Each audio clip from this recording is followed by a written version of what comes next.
Sveiki, sveiki. Dar vienas Rytų Aukštaitijos deimantukas. Sodybvietė ant Zalvės upės kranto, Marimonte, Zarasų rajone.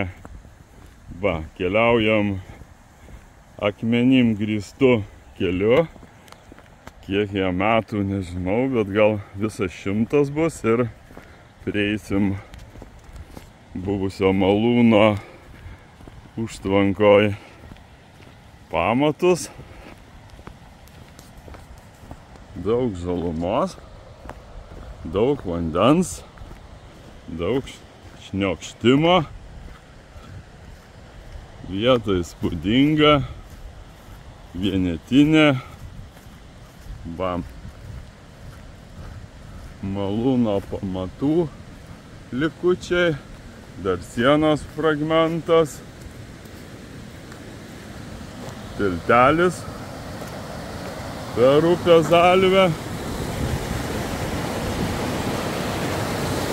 o vandens kritimas, o šniokštimas.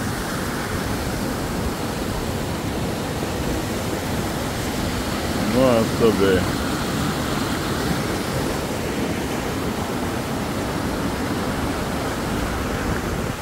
Ir pardavime nuo šitos va vietos praktiškai lanku upės krantu, gal kokie 300 metrų juosta, 3 hektarai pievos, lauko. Čia buvusi urėdijos sodyba, vila,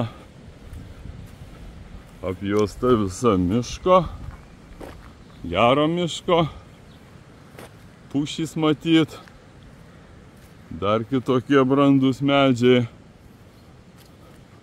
uosiai, klevai. Reikia sklypą išvalyti ir nuostabi oazė.